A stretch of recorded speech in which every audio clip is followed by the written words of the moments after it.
what's up guys? My name is Zack and today I am driving a 1976 Lincoln Continental. Up front is a 7.5 liter V8 and down below is a 3-speed automatic transmission. Now I am super excited to be driving this Lincoln Continental because this is quite the peach of an automobile. It is extremely well kept. It's a beautiful car, and it's a great example of what the Continental was back in 1976. We're going to be talking a lot about the era, about luxury cars in the 70s, and also where this landed in terms of its competition. But if you would like to submit your own vehicle and have it reviewed here on the Shooting Cars channel, whether you're here in Denver, Colorado, or abroad, you can head on over to my website, zackpradel.com/submit.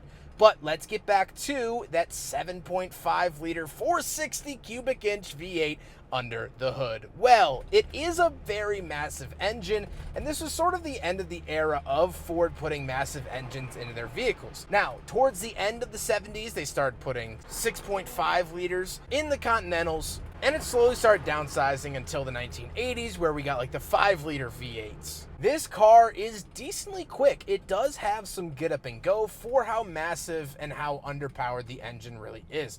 People would use these engines in drag racing back in the day, fill the coolant jackets with cement, and make them run in 700, 800 horsepower runs. That's not what this particular Continental is making, but the engine had that capability and they were pretty reliable. Now, like I said, paired to it is a 3-speed automatic. I don't love it with my whole heart. However, it's still functioning here today in 2024, so I can't knock on it too hard. Last but not least about the Continental's drivetrain is the fact that it is rear-wheel drive, as a lot of its competition we'll talk about later was skewing front-wheel drive. So Lincoln really held on to the old days, and that was one of the ways they did so.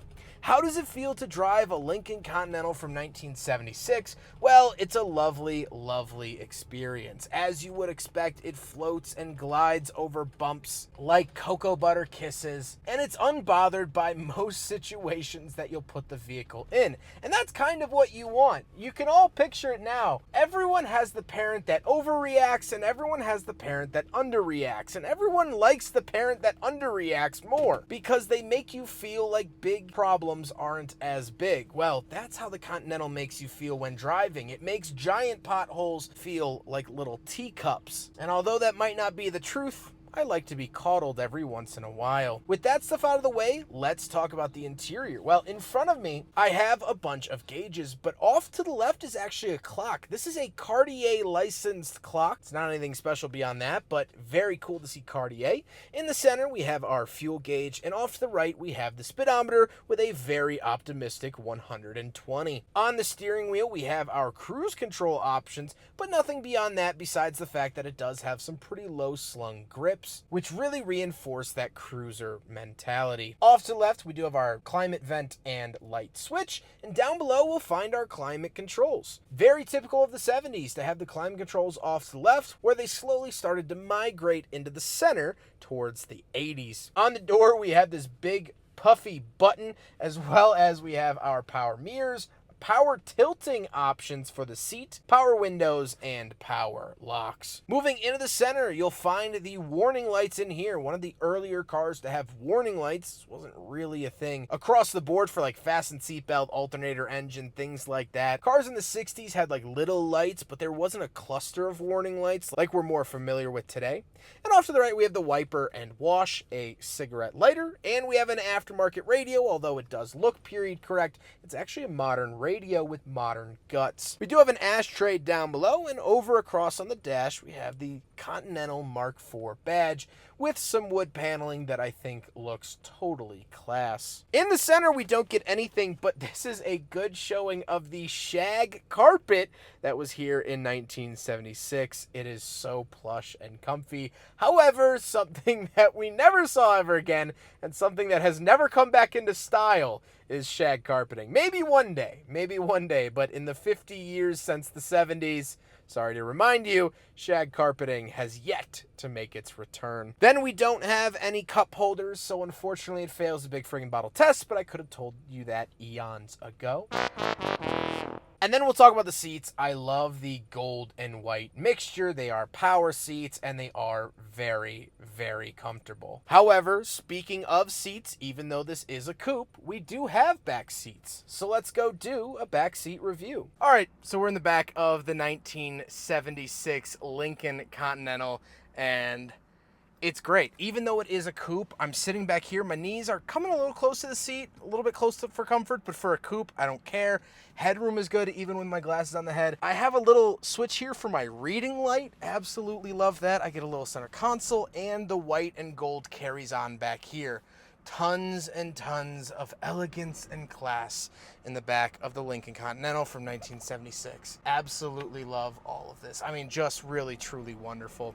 However, speaking of space, let's hop into the very back and talk about the trunk. Right around the back of the Lincoln Continental from 1976, and if you're new here, cars of this era had two separate keys, one for the trunk and doors sometimes the ignition and doors were on the same one, but the square key is for the ignition, the round key is for the trunk. Put it in like that, turn it, and lift up. Once we are back here, obviously it could fit a family of 5 if need be. We do have our spare tire, which is lovely to see, and again, you could sleep back here. Big American cars had big American trunks back in the era, and the Continental from 1976 is no different. Now we gotta talk about the looks, and of course, this sort of cream yellow color, absolutely lovely. It's like fluffy scrambled eggs on a Sunday morning. Oh, just the best. I love the look of it. I love the big bumpers. I know people get mad because after 1974, they had to have big, chunky 5-mile-an-hour bumpers.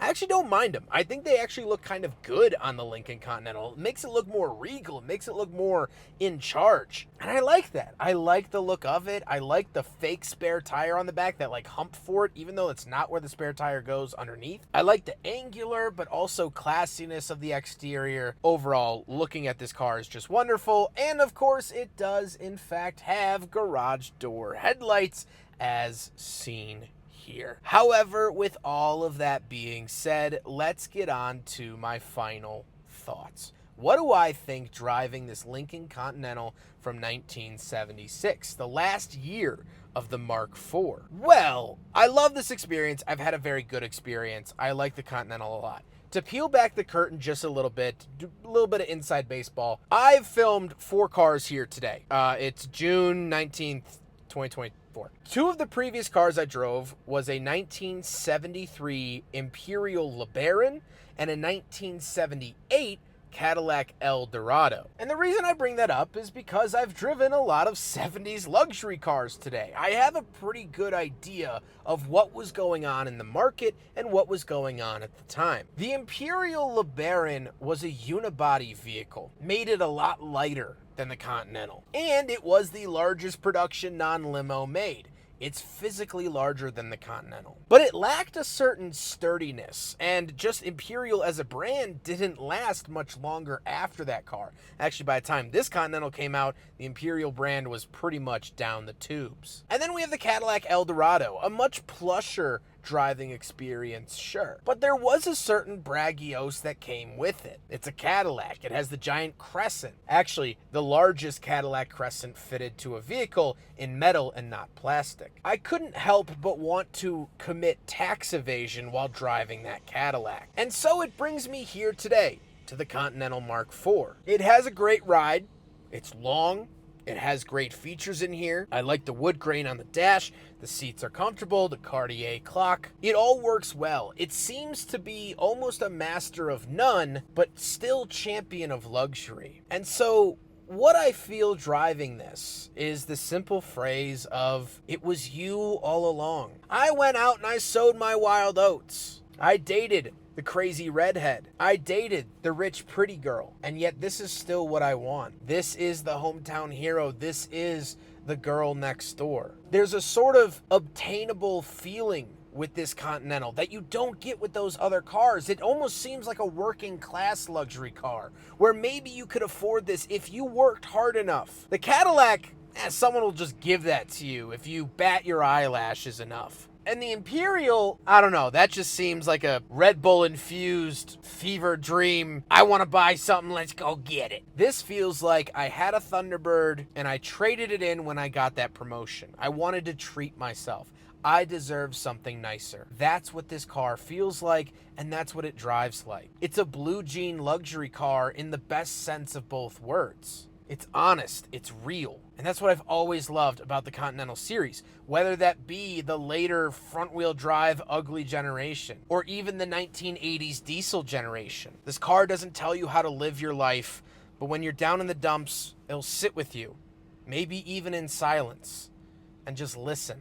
That's what I love about this car. I hope you guys enjoyed the video. Huge thank you to Mac for letting me take out his Lincoln Continental Mark IV from 1976. Mac has been absolutely awesome to work with. I have filmed all of his vehicles. He owns the Eldorado, the Imperial LeBaron, and I also did an AMC Gremlin earlier this morning, Levi's edition, that he also owns. He's an awesome collector. He is an awesome guy, and I'm very happy to call him a friend. Also, a huge thank you to the Forney Museum of Transportation here in Denver, Colorado, for letting me film in their parking lot, as well as holding and storing this vehicle for one of their exhibits. So, if you're in the Denver area, please go check out the Forney Museum of Transportation. But I hope you guys enjoyed the video. Don't forget to rate the video, comment on the video, and subscribe if you really liked it. Take care, guys.